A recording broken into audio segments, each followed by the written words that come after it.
A partir de agora, você vai ouvir o programa do Citraeng, a voz do servidor. Informações do dia a dia dos trabalhadores e trabalhadoras do Judiciário Federal. Apresentação: Davi Landau, Carlos Cabeça. Boa tarde, minha amiga, meu amigo. Estamos mais uma vez com o programa A Voz do Servidor do Citraeng, o programa do Sindicato dos Trabalhadores do Poder Judiciário da União em Minas Gerais. E hoje estou aqui com o Rubens Goiatá, né? O Carlos Cabeça não pode nos acompanhar, tá com problema de saúde, né, Rubens? Mas o Rubens aqui está me acompanhando. Boa tarde, Rubens, tudo bom? Da Rádio Autêntica FM, 106 FM Favela. Boa tarde a vocês todos. Acertando o microfone aqui. Vamos então, o programa hoje, né, Davi? O que é que temos hoje no programa?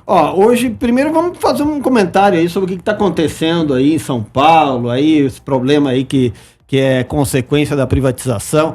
Depois, no segundo bloco, nós vamos também dar uma conversada sobre o trabalho de um secretário de audiência, né? No caso, uma secretária de audiência que nós vamos estar entrevistando, né? Que é a Mariana Cavalini, né? Vai falar um pouco sobre esse trabalho, né? Na Justiça do Trabalho. Mostrar o que o servidor faz, né, Davi? Isso. Mostrar o que o servidor, os associados do Citraeng, que os servidores fazem, né? Exatamente. Porque o servidor público, ele faz um trabalho, um grande esforço.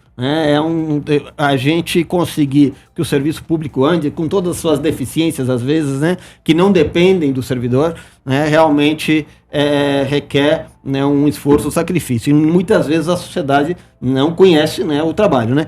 E aí, depois nós vamos falar um pouco sobre as novas formas do trabalho, né? E o futuro do trabalho. Não é isso, Rubens? Rubens que vai falar sobre isso. Mas... o futuro do trabalho, né? O que vai ser do trabalho humano com essas novas tecnologias, com a nova forma, nossas novas formas de organização do trabalho e de direcionamento da economia. Vamos conversar sobre isso. Isso. E na parte musical, a gente sempre procura trazer artistas da nossa categoria. Hoje a gente vai inovar porque eu vou trazer um grupo que tem um artista que é da nossa categoria, mas não é daqui de Minas Gerais. Inclusive é um grande amigo meu, né, que faz parte da banda Produto Nacional, que é lá do Rio Grande do Sul, que completou já 34 anos, né? O Jorge Cidade é da nossa categoria, ele faz parte da banda Produto Nacional. Então legal. Vale a pena vocês conhecerem esse som aí. Tô recomendando aí, né? Bacana. Então, Rubens, é o seguinte, eu queria comentar um pouco, porque a situação que viveu São Paulo semana passada. Porque a gente vê todo o avanço tecnológico, o homem vai para o espaço, satélite, internet, tudo, e a gente vê a maior cidade da América Latina ficar 4 dias sem luz. Ou mais, né? Logo no primeiro dia foram 2.100.000 pessoas sem luz. O vendaval foi assim, foi assado, mas olha, com toda essa tecnologia, como você falou, tem que haver previsão para isso, porque essas intercorrências, essas catástrofes naturais, elas ocorrem, né? E a gente vê aí a questão da privatização, né? A Enel, a empresa que comprou 70 e poucos % das ações da antiga Eletropaulo, né? Por exemplo, só uma questão, de 2019 até recentemente, ela mandou embora 35% dos seus empregados. Ela chama de colaboradores, é ridículo isso, né? Colaborador. Exato. Colaborador coisíssima nenhuma. Colaborador é quando você vai lá ajudar a igreja lá do seu bairro lá, de graça lá, né? O cara trabalha para viver. Então, o ganha-pão, né? O ganha-pão. Então, cortou 36% dos seus empregados, dobrou o lucro. E não é só agora esse apagão o problema dessa empresa. Já tinha uma CPI, se não me engano, na Assembleia Legislativa do Estado de São Paulo. Por quê? Várias reclamações dessa empresa, preço alto, atendimento caro, ruim, demora em responder. Maravilhas, entre aspas, né, da privatização. Eu estava lendo esses dias que essa empresa ela é de capital italiano, principalmente, sim, e ela justamente definiu uma política que é de corte de gastos ao máximo, para preservar o lucro. E o corte de gastos, obviamente, que afeta o serviço. Ele não é um corte de gastos que não tem consequência. E os relatos que eu vi de São Paulo, o pessoal chamando para irem arrumar as redes elétricas nos seus bairros e não tinha trabalhador para arrumar. Cara, o pessoal desesperado, perdendo coisa em casa, perdendo o que tinha na geladeira, comerciante não podendo trabalhar, pessoal perdendo estoque, pessoal perdendo remédio que tinha que ficar na geladeira. E para reaver isso na justiça, você sabe que é muito difícil. Aí é um abraço, né? É muito difícil. Aí é um abraço. E o nosso querido Zema aqui... Mas só deixa eu falar, o prefeito de São Paulo teve a cara de pau. Porque existe um programa há bastante tempo que é para colocar as redes por debaixo da terra. Ele teve a cara de pau de dizer que quem queria fazer isso tinha que pagar. Pois é. Ou seja, é por fora da conta de luz. Então a empresa já tem um dos lucros recordes, já ganha um monte de dinheiro, né, a população, e ainda pede para pagar. A população tem que tirar mais do bolso para financiar a modernização da empresa, né? Porque o lucro da empresa não pode, é sagrado, né? O resto que se exploda, né? E você estava falando do Zema, né? Até te cortei. E agora vem o nosso querido, entre aspas, governador Zema aqui, querendo, por exemplo, fazer uma PEC, uma proposta de emenda à Constituição do Estado, para privatizar as empresas aqui, privatizar a CEMIG, privatizar a Copasa, Gasmig, né? Para fazer parte do tal regime de recuperação fiscal, para pagar a dívida do Estado. O povo pensa assim, pagar a dívida. Não, todo mundo tem que pagar a dívida. Gente, mas essa dívida é diferente, não é aquela... Para começar, que a gente não sabe se é uma dívida muito legítima. Claro, a gente não sabe se o Estado de Minas Gerais já pagou essa dívida várias vezes. Sim. Segundo, que tem outras formas de pagar a dívida sem ser vendendo as empresas. Aí você ouvinte da rádio aqui, imagina a CEMIG privatizada e acontecendo essa mesma coisa, essa mesma meleca, com perdão da palavra, que está acontecendo lá em São Paulo. Imagina que maravilha. Mas, Rubens, eu quero saber um lugar, né? Vou fazer um desafio no ar aqui, alguém que mande depois um telefonema, mande um desafio. Um lugar que privatizaram energia elétrica ou que privatizaram a água e que o serviço não piorou. Não é que melhorou, é que não piorou. Eu estava falando no programa passado, as grandes metrópoles do mundo, na Alemanha, em Berlim, em Paris, aqui na América Latina, também, que tiveram que voltar atrás. Um monte de lugares destruíram as empresas depois. Revertendo as privatizações, reestatizando, porque não deu certo. Pode julgar aí, ouvinte, pode julgar no Google aí essa coisa, reestatização desses serviços, especialmente desses serviços essenciais. Tem um monte de coisa para as empresas lucrar. Agora, lucrar em cima de serviço essencial como energia elétrica, como água, como saúde, é outra coisa. Eu acho... Não, e a água é um bem essencial, né? Na mão de capital privado. E aí eles chantageiam. A energia também. Qualquer coisa, indústria, emprego, né? Economia do país depende da energia elétrica. E aí o que acontece? É uma história repetida, não estou inventando da cabeça, também pode jogar no Google. As empresas, esses capitais compram as empresas e depois chega uma situação em que eles pedem dinheiro para o Estado, ou seja, dinheiro público dos nossos impostos, para cobrir, né, para ajudar eles. Só que o lucro não volta para nós. O lucro não volta. A gente paga, né, a chantagem deles, mas o lucro não volta para nós. Isso é repetido, é sempre a mesma história, continua com a mesma coisa. Para mim, olha, eu fico achando que existe uma grande possibilidade aí de haver algumas conversas paralelas a isso aí, né? Não sei, né? A gente nunca pode saber, né? Mas acho que a gente pode utilizar o termo negociata. São grandes negociatas aí que tem, né, nesses esquemas aí, né? Então, Rubens? Ouvinte, fica esperto, viu, com essa coisa aqui de privatizar as empresas aqui de Minas Gerais, e o Zema querendo também fazer um regime de recuperação fiscal para pagar uma dívida meio esquisita, ainda em cima do servidor público do Estado, né?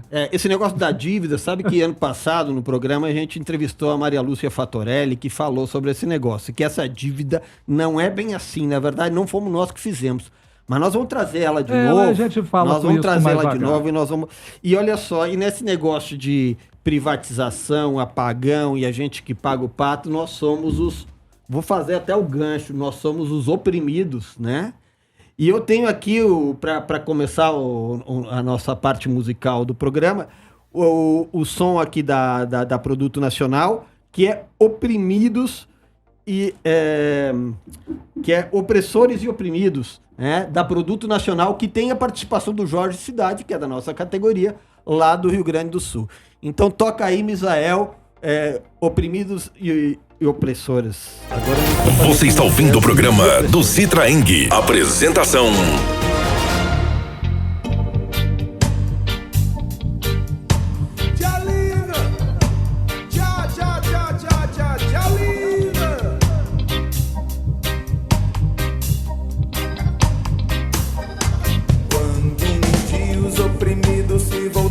Contra seus opressores, nada os poderá deter. Os opressores são poucos, oprimidos muitos. Vê a luz, vê a luz. Ela iluminará o túnel mesmo que ele não tenha fim. E assim, oprimidos e amigos marcharão unidos para a morte que para muitos é sorte.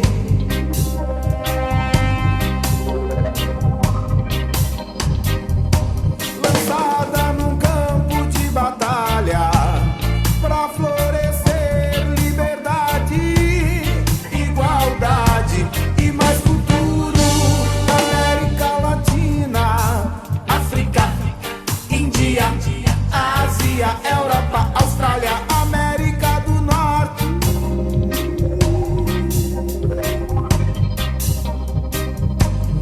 Índios do planeta inteiro, deve haver um jeito.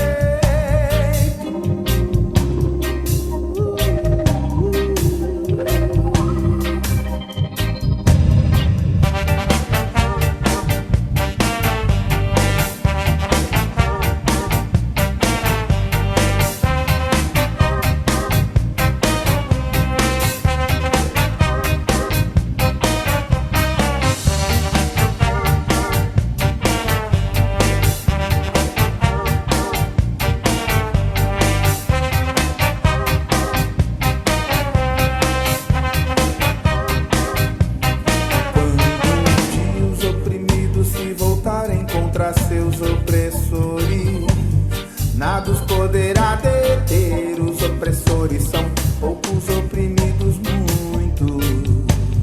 Vê a luz, vê a luz. Ela iluminará o túnel mesmo que ele não tenha fim.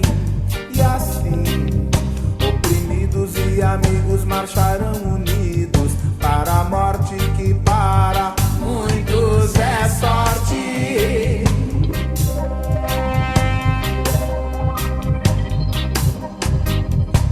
Lançada num campo de batalha pra florescer liberdade, igualdade e mais futuro. América Latina, África, Índia, Ásia, Europa, Austrália, América do Norte.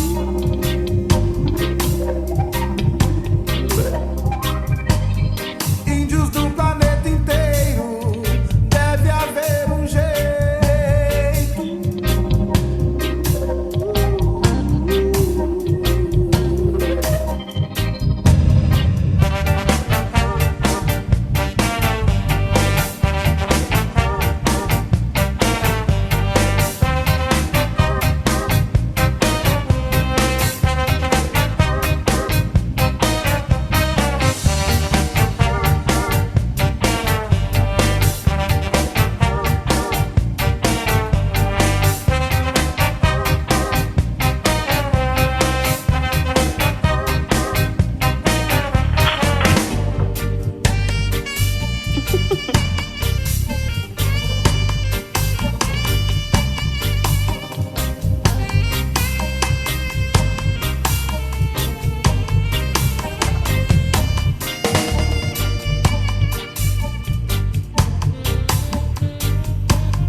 Você está ouvindo o programa do Citraeng. Apresentação: Davi Landau.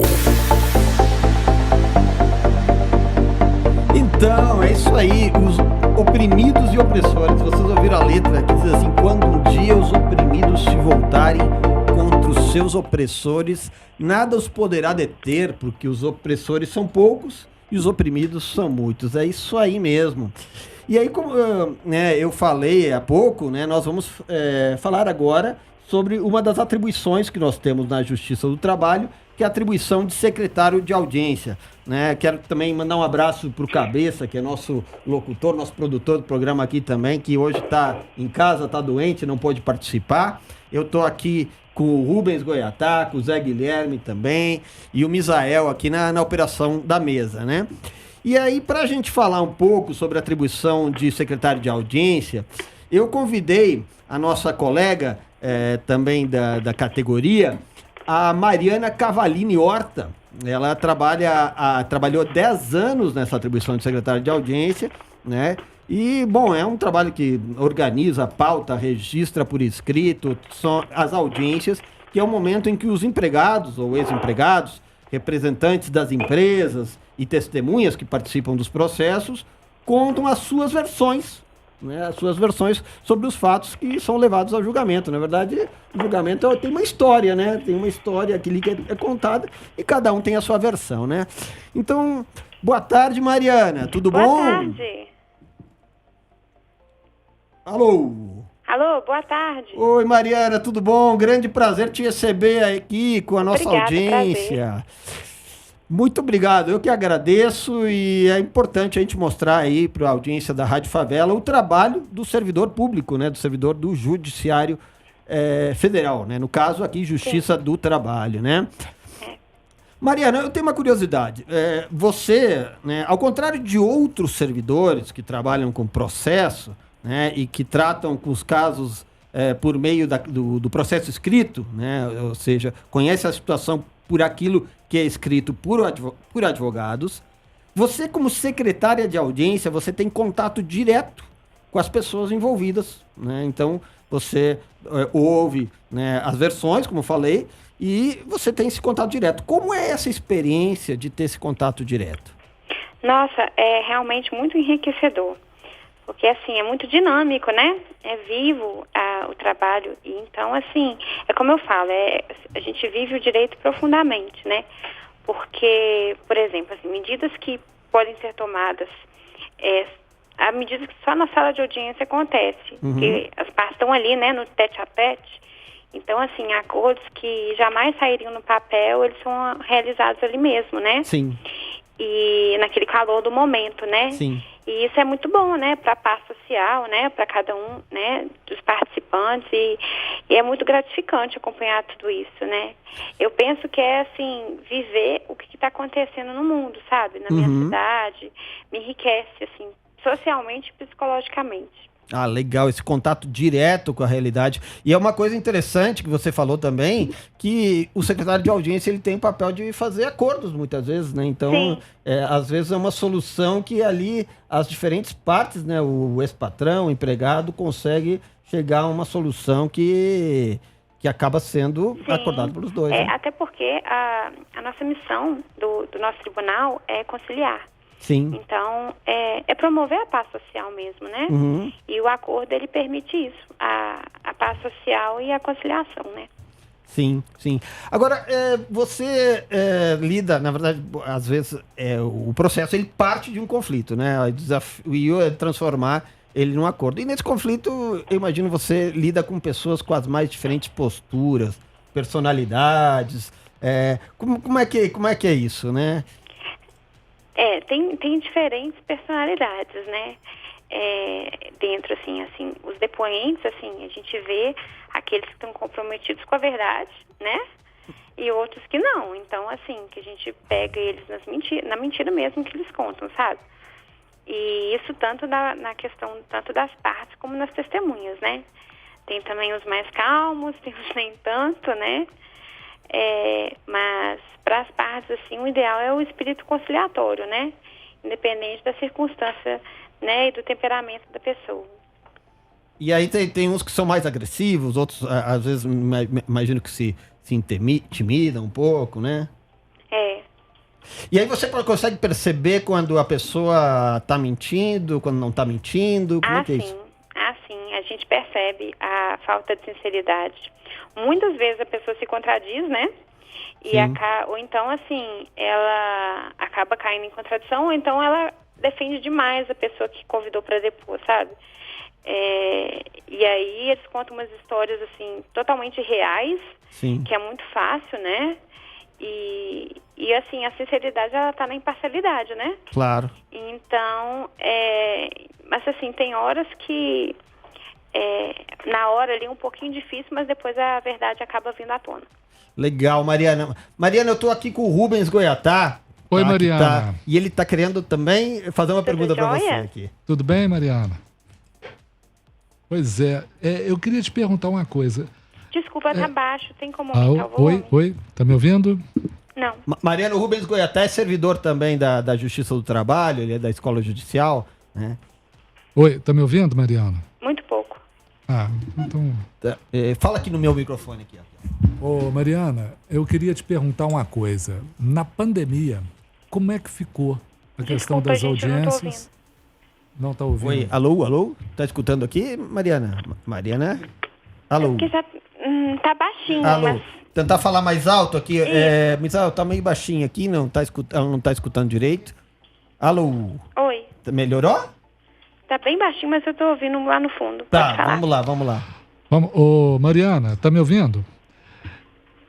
Pode falar. Eu queria saber, na época da pandemia agora, porque você já é secretária de audiência há um bom tempo, né? O que mudou na pandemia? Especialmente essa coisa que você falou aí, desse feeling que vocês tinham, assim, a pessoa tá mentindo, porque isso aí a gente, às vezes, percebe isso no relacionamento direto, né? Quando está presencial, vamos dizer assim. Na pandemia isso continuou? Que mudou? Mudou alguma coisa na pandemia? Como é que eu foi? ouvi que é sobre pandemia.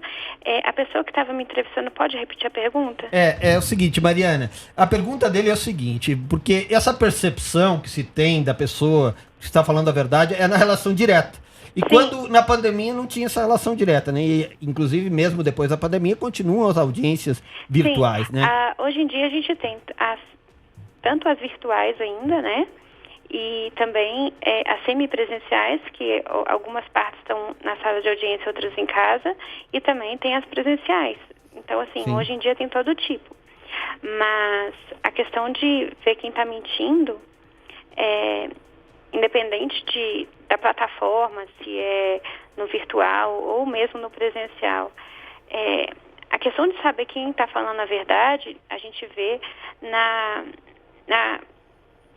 forma com que a pessoa defende demais, sabe, a outra, e também a gente pega nas contradições. Sim. Então, assim, aquele princípio, assim, né, da razoabilidade. Sim. Né? E contradição é contradição, né? Então, independente da plataforma que se usa, do modo que a audiência é realizada, é uma coisa fácil, assim, de perceber. Sim. E o importante é por isso que tem que ouvir mais de uma pessoa, né? Claro. Normalmente é uma testemunha para cada parte, as partes também falam, às vezes são mais testemunhas, e é nesse conjunto, assim, né, probatório, que a gente consegue achar a verdade mesmo. Legal. E a experiência, né, também são 10 anos de trabalho, né? Então, eu imagino que tem uma estrada aí que isso ajuda a percepção, né, a ficar mais aguçada, né, Mariana? Sim, a gente fica mais aguçado, assim, na vida, assim, a gente pega lições de vida que a gente leva para a própria vida, sabe? Eu já levei várias lições para minha própria vida. Legal. E, então, assim, eu me enriqueço socialmente, psicologicamente, assim, e fora a boa vontade, assim, eu fico toda feliz, sabe, de ver que eu tô sendo parte de uma paz social, de uma conciliação, de uma coisa que realmente vai fazer a alegria entre as partes, a paz, sabe? Então, legal, Mariana. eu fico feliz em fazer parte disso tudo. Sim, legal. Eu acho que a grande felicidade do servidor público, de fato, é ele perceber o papel que ele cumpre para a sociedade, né? E aí Sim, isso é muito exato. gratificante. A gente vê o nosso papel social é muito, muito gratificante. Sem dúvida. E também tem o desafio, né, de que, porque na verdade a audiência é em dupla, né? Quem comanda a audiência sempre é o magistrado. E cada magistrado também tem o seu estilo, tem que se adaptar, né? Como é que funciona mais ou menos assim? É. Sim. E isso é muito importante mesmo. Uhum. Mariana, muito obrigado pela Foi um prazer participação. participar. Obrigada, viu, gente? Legal, prazer foi nosso te receber. Acho que é super importante a nossa audiência, a população conhecer sobre o nosso trabalho, né? Legal, acho que o sindicato tem esse papel também de mostrar o serviço cumprido pelo servidor público do Judiciário Federal. No caso, nós estamos falando da Justiça do Trabalho. A Mariana trabalha aqui em Belo Horizonte, né, na primeira instância da Justiça do Trabalho, né? E você queria acrescentar mais alguma mensagem aqui para nossa audiência, Mariana? Não. Eu só queria dizer que assim, eu sou muito grata em trabalhar com o tribunal, sou muito grata em trabalhar na Justiça do Trabalho, e sala de audiência realmente é uma coisa que me ensina demais, sabe? É uma aula, né? É um jornal diário, assim, e é prazeroso, é enriquecedor. Mariana, grande abraço para ti, obrigado mais uma vez. E é isso aí, as mensagens sobre esse trabalho específico, né? Que é quem tem contato, né, nas audiências com as histórias que chegam. Obrigada, é meu prazer. Prazer todo nosso, Mariana. Grande abraço. Com Deus. Tchau. Tchau, tchau. Então, gente, e agora nós vamos escutar mais uma vez a nossa banda Produto Nacional. Qual é a música aqui, Misael? Agora, deixa eu ver. Lamento, Pessoa Sem Nome. Lamento, Pessoa Sem Nome, da Produto Nacional, que é integrada pelo Jorge Cidade, que também trabalha na Justiça do Trabalho, lá no Rio Grande do Sul, no caso. Você está ouvindo o programa do Citraeng. Apresentação: Davi Landau.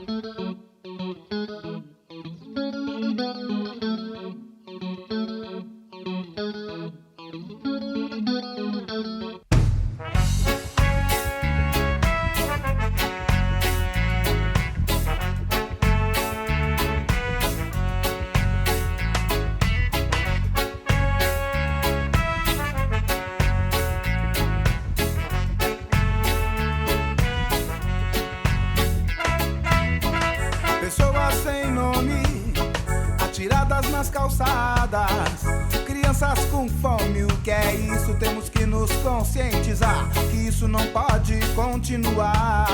Faça sol, faça chuva, é inverno ou verão, o seu colchão sempre foi de espuma, seu colchão sempre foi macio, o dele sempre laje, onde eles sentem frio. Passamos, nem damos bola, estão como lixo nas ruas. Passamos, nem damos bola, estão como lixo nas ruas. Lixo nas ruas. Até quando?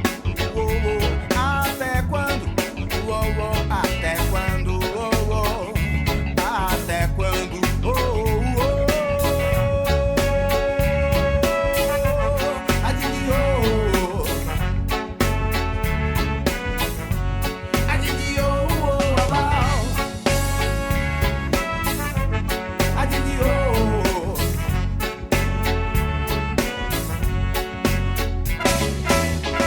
Pessoas sem nome, atiradas nas calçadas, crianças com fome, o que é isso? Temos que nos conscientizar que isso não pode continuar. Faça sol, faça chuva, é inverno ou verão, o seu colchão sempre foi de espuma, seu colchão sempre foi macio, o dele sempre laje, onde eles sentem frio. Passamos, nem damos bola, estão como lixo nas ruas. Passamos, nem damos bola, estão como lixo nas ruas. Lixo nas ruas. Até quando? Oh, oh. Até quando? Oh, oh. Até quando? Oh, oh. Até quando? Oh, oh, oh.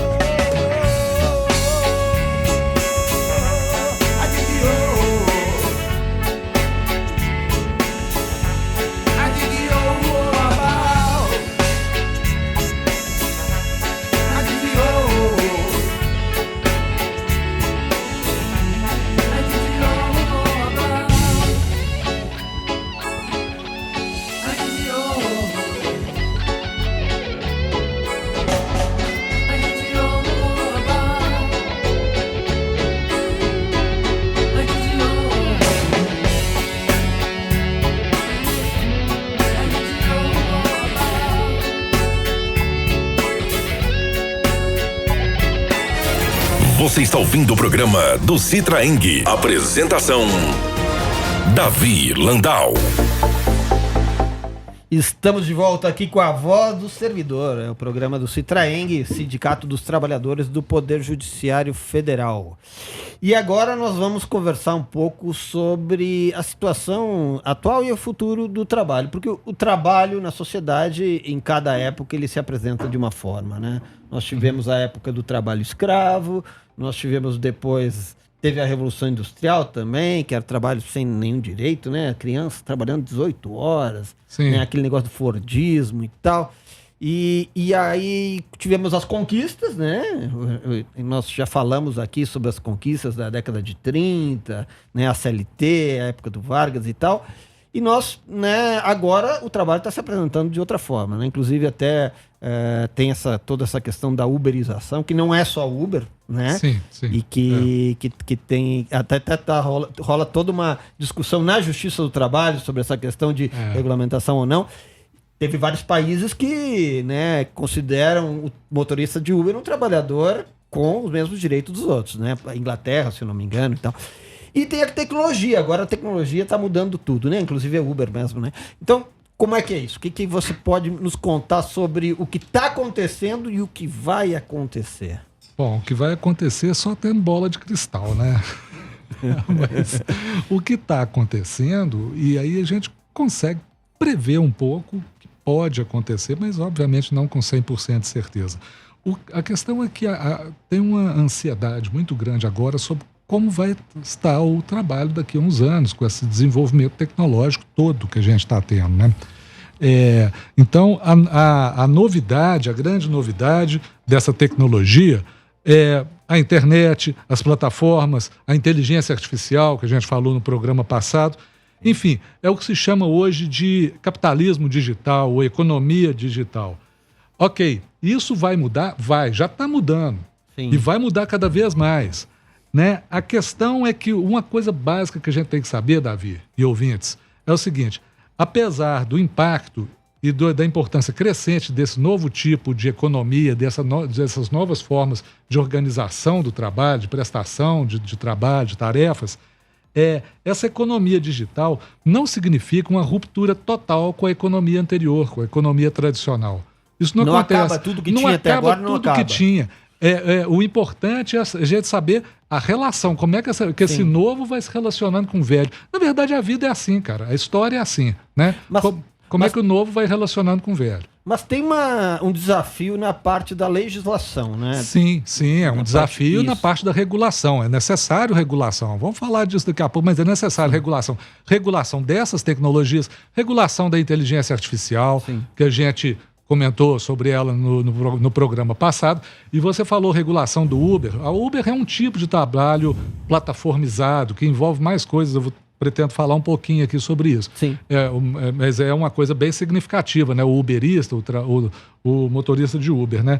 Então, esse capitalismo digital, ele afeta a economia tradicional. Ele não faz uma ruína total, mas ele afeta, sim. Primeiro porque as empresas tradicionais têm que usar estruturas digitais. A empresa tem que entrar na internet, dos seus modos de produção, de prestação de serviço, ela tem que se modernizar, ela não pode ficar para trás. Segundo, porque essa economia digital realmente ela toma alguns mercados das empresas tradicionais. Ela toma alguns mercados. E ela se instala, por exemplo, aproveitando algumas dinâmicas geradas por essa economia tradicional. Por exemplo, uma coisa que acontece muito no Brasil é o excesso de mão de obra, a precarização da mão de obra. Isso é muito bom para essas empresas digitais. Elas têm um exército de gente aí para trabalhar como Uber, como motoboy, entendeu? Como alguns outros tipos de tarefas, né? Agora, elas criam os novos mercados também e criam novos tipos de trabalhadores de plataforma, né? Então, o que são esses trabalhadores de plataforma? Tem vários tipos. Por exemplo, você tem trabalhadores online, você tem que fazem tarefas, que estão lá na internet. Tem o Amazon Mechanical Turk, por exemplo, que os caras fazem tarefas, os caras ficam lá dando joinha nas coisas. Isso aí é um mercado mundial, tá? No mundo todo. Você sabe que se você quiser ser um influenciador digital, eu vou falar sobre isso, você compra os seus likes, né? Você tem Sim. fazendas de like. Então, você pode comprar um like e tá um cara lá da Birmania dando joinha em tudo que você tá falando. Mas, recebendo Rubens, 0,0 centavos de dólar por isso. Mas, Rubens, eu recebi já umas 3 ou 4 mensagens de origens diferentes de pessoas me oferecendo Eu também serviço, já. né, de dar like e ganhar dinheiro com isso. E aí eu fico um pouco, não é querendo desviar a tua linha de raciocínio, né?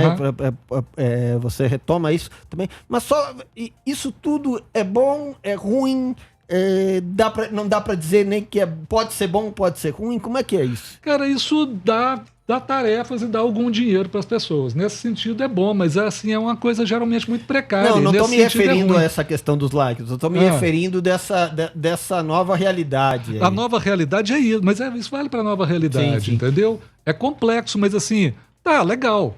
Tá, o cara que não tinha nada, há 15 anos atrás, o cara tava aí, ia fazer o quê? Não tinha nada para ele fazer. Hoje ele pode comprar uma moto aí e funcionar como motoboy, entregador, tá? Tem vários tipos também. Tem gente que fica nisso o dia todo. Já estou adiantando aqui o que eu tinha falado. Tem gente que trabalhador que está nessa economia de plataforma como a principal ocupação o dia todo. Tem trabalhador que usa isso para fazer um bico, uma complementação. Tem várias modulações disso aí. Esse emprego, essa nova realidade do emprego nas plataformas, ela é complexa. Então, não estou querendo ficar em cima do muro falando que é bom e é ruim, não, porque tem as coisas boas, dá trabalho, dá renda para as pessoas. Agora, geralmente é muito precário, é muito sem futuro, sabe? Se o cara se acidenta, se o cara adoece, o cara está perdido, entendeu? Mas Rubens, deixa eu te perguntar, esses ramos novos, né, de transporte e tudo, mas os trabalhos, tradicionais, vamos considerar uma fábrica. A uberização, ela está chegando nos trabalhos tradicionais também. Depende do que você chama uberização. Não, a economia digital está entrando na economia tradicional, como eu te disse. O cara é trabalhador no comércio. Daqui a pouco ele pode perder o emprego ou a loja em que ele trabalha se digitalizar e fazer ele perder o emprego, né? Mas continuando. Então, assim, está entrando, porque... Como eu disse, a economia tradicional, elas se relacionam uma com a outra. Isso que a gente tem que... Porque as pessoas partem do pressuposto assim, daqui a pouco vai ter só a economia digital. Isso geralmente não acontece. Nunca aconteceu até aqui. Sempre o novo vem dialogando. Pega um pouco do velho. Pega um pouco do velho. É isso. Então, por exemplo, você tem esses trabalhadores online, os caras ficam dando joinha, que eles ficam... validando senha dos outros na internet, que ficam fazendo uma série de tarefas que os computadores não fazem ainda, porque daqui a pouco podem fazer, né? Por exemplo, esse chat GPT foi treinado por um monte de gente, trabalhadores lá da África, de Uganda lá, que ficavam filtrando aquelas barbaridades, aquelas monstruosidades, né, que tem na internet para o chat GPT não pirar e sair falando coisa de massacre, de pornografia, essas coisas todas. Você tem os trabalhadores também, além desse tipo de trabalhador, esses tipo Uber, o motoboy, né, que são trabalhadores que geralmente tem grande oferta deles e tem uma promessa de autonomia aí que geralmente não se cumpre. Agora, você não tem só esses dois tipos, não. Esses dois tipos são muito importantes. Mas você tem, por exemplo, você sabe que o Brasil tem 500 mil influenciadores? Né? 500 mil.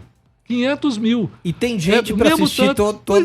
Pois é, não sei, cara, porque cada um também, mas isso tudo é inflado, né? Eu sou influenciador e tenho 20 mil seguidores. 20 mil é porque o cara compra lá na fazenda de like, você sabe que tem fazenda de like, né? Fazenda de joinha. Ele compra 15 mil, ele já começa com 15 mil pessoas dando joinha para ele. Aí depois vem gente real, entendeu? Sim. De qualquer forma...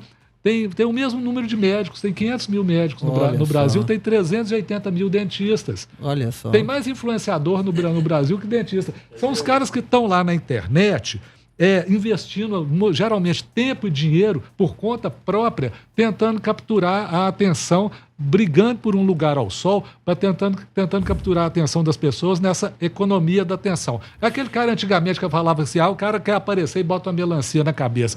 O problema é que hoje as melancias na cabeça são às vezes barbaridades, o cara faz tudo para aparecer. Entendeu? Pois é, e o problema desses influenciadores, das redes sociais, que às vezes não tem nem muito comprometimento com a verdade, né? Muitas vezes. Lógico que não vamos generalizar, não falar que são todos. Não tem. Claro. E as redes sociais não estão nem aí também. Se está dando lucro, se está dando engajamento para elas, elas não estão nem aí. Então, pode estar lá um influenciador tentando conseguir audiência e seguidores, ensinando o cara a se mutilar, por exemplo. Né? Mas tem se o Misael fizer tragédias. Isso aqui na rádio dele, o que acontece com ele? Se alguém fizer nas redes sociais, isso pode. Mas tem várias tragédias que aconteceram no mundo que foram organizadas por redes sociais, de ataques a comunidades, a religiões e tudo que foram organizados pelas redes sociais. As redes sociais, elas não estão nem aí. E ninguém controla isso, né? Eu acho, é o Zé Guilherme que fala assim, eu acho que tem dois culpados muito grandes. Um é a classe trabalhadora que não está organizada para fazer o Estado, que é o principal culpado, de não regulamentar. Por que regulamenta aqui a rádio, igual falou, regulamenta o táxi, regulamenta ônibus, e não regulamenta isso?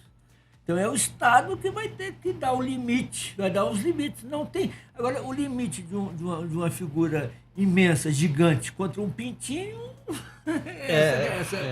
Para ter. O Estado ele tinha que ser a forma de organização da humanidade para regular esse tipo de coisa. Desculpa, Rubens, só pontuando. A gente estava aqui no programa, o Zé Guilherme chegou aqui, né, por trás. O Zé Guilherme, nosso aqui, ele fez intermediação aqui com a Rádio Favela, esse Traeng, também participa do nosso programa, né? Grande Zé Guilherme aqui, já aproveito aqui para te dar boa tarde também, contribuindo aqui com o nosso assunto. Grande colocação, Zé. Bacana, Zé Guilherme. Ô, Zé Guilherme, para isso acontecer, o Estado pode regular, sim, mas o Estado funciona bem quando ele tem a sociedade por trás dele. E para a sociedade estar por trás do Estado nessa questão da regulação e em várias outras, a sociedade tem que conhecer e tem que se organizar. Aí a sociedade conhecendo, se organizando, ela influencia a regulação do Estado. Porque se deixar o Estado regular, juntando uma meia dúzia de iluminados lá no fechou num gabinete e vamos fazer isso, e geralmente não estão abertos a nada ou então estão abertos ao dinheiro. Né? Então, assim, para ter regulação do Estado, tem que ter a sociedade que conhece a questão e que sabe o que quer e que se organiza para isso. Se você não conhece, você não vai defender. Se não conhece, não defende. Famosa participação popular. Eu acho que ligado à ideia de democratização do Estado tem o conhecimento, porque não tem como a gente viver num país de fato democrático, né? E foi falado há um tempo atrás, né, na mídia, né, o nosso presidente falou que a democracia é um conceito relativo, né? E de fato, por exemplo, o Brasil é democrático. Se a gente se depara com uma ameaça de golpe de Estado para desrespeitar uma eleição soberana, democrática, né, a gente realmente vai defender, né, as conquistas democráticas. Mas ainda existem vários desafios, né, para avançar na democratização do Brasil. A democracia tem graus, né, Davi? A gente está aqui numa rádio favela aqui, né? A favela sabe, né? A democracia tem graus, né? Muito bem, né? Então, de fato... Mas a democracia ela pressupõe conhecimento e educação. Se um país onde não há educação, não tem como ser democrático. Não tem. É uma base. Mas... Agora, só para terminar aqui, um outro tipo de trabalhador que tem nesse mundo digital são os trabalhadores, são os prestadores de serviços qualificados. É o programador de computador, são engenheiros, são arquitetos que estão lá. Esses são pequenos, mas são qualificados. Agora, esses estão bastante ameaçados aí por essa nova inteligência artificial. Tá? Muitos desses aí estão ameaçados. Programador de computador, estava conversando agora com o Misael, aqui antes de entrar, pessoal aí que põe as barbas de molho. Porque esse chat GPT, Agora, além todos esses tipos de trabalhadores na economia digital, você tem uma divisão importante também. Você tem os caras que ficam o tempo todo nisso, e você tem os caras que fazem bico. Você tem o cara que, por exemplo, trabalha lá num comércio e à noite pega o Uber e vai rodar. O que isso acontece? Muito. O que acontece com isso? Você tem, por exemplo...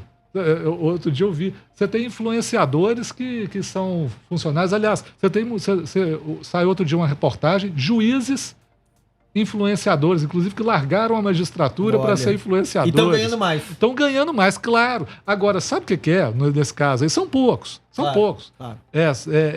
Mas cá entre nós, né? Enquanto eles eram influenciadores, eles se apresentavam como juízes. Né? Isso aí, né? Entendi. Eu sou o juiz tal, não sei o que, sei o que lá. E geralmente negligenciava a função de juiz. Né? Mas, tá, eu estou querendo falar isso só para dizer que tem trabalhadores, essa economia digital, ela pega trabalhadores em tempo parcial também, o que aumenta mais ainda a oferta de mão de obra nessa economia e portanto, diminui mais a oferta de remuneração, né? E como é que essa economia digital, como é que é o lucro nessa economia digital, de forma geral? Primeiro, a gente já falou aqui no programa passado sobre inteligência artificial. Lucra-se muito extraindo e comercializando nossos dados pessoais, né? Ué. E é de todo tipo. A gente navega na internet, a gente baixa aplicativo. Ô, gente, aí tem uma regra, viu, ouvinte da rádio? O que é de graça não é de graça, não. Eu vou baixar um aplicativo fofinho aqui e é de graça. Não é de graça. Esse aplicativo está pegando, chupando todos os seus dados pessoais. Isso é poder, né? E dados hoje é dinheiro e é poder. Então, ouvinte, você gosta de transferir dinheiro de graça para os outros? Você gosta de transferir poder? Então fica esperto. Por exemplo, de dar CPF na farmácia. Ontem eu fui numa farmácia comprar uma escova de dente e o cara me pediu o CPF. Sim. Eu não dou, não vou falar qual farmácia que é, não, mas assim, o negócio chega às raias do absurdo. E eles fazem entendeu? toda a estatística e então, aí sabem assim, de você tudo, entendeu? né? As raias do absurdo. Claro. Então, É o Big Data, né? É o Big Data. Eles lucram com isso. E lucram também com a intermediação digital. O que é a intermediação digital? É o fornecimento dessa infraestrutura digital para a economia tradicional, é o gerenciamento algoritmo dessa prestação de serviços. Né? Sim. E como é que esse gerenciamento algoritmo, isso é importante para esse negócio de questão do trabalho, inclusive lá na Justiça do Trabalho. Essas empresas que gerenciam algoritmos, a Uber e várias outras aí, elas têm autoridade sobre a coleta de dados, sobre o preço do serviço, sobre a coleta de receitas, mas elas não têm um controle direto do horário, do método, dos esquemas de trabalho. Então elas falam assim, não, nós não somos empregadores. Nós somos parceiros, nosso motorista é parceiro. Agora, elas têm também mecanismos normativos, às vezes em forma de jogos, em forma de recompensa, em forma de incentivos simbólicos. Quem estuda isso, essas coisas, chama isso de biopolítica soft. É o seguinte, essas plataformas digitais, quando elas intermediam o serviço, quando elas lidam com motorista de Uber ou com algum outro tipo de prestadores de serviço, elas têm poder. E a relação delas com os trabalhadores ainda é desigual. Elas têm poder. Agora, o controle direto, não é explícito mais. O controle direto, ele é diluído, ele é disfarçado. Entendeu? E isso é um problema sério.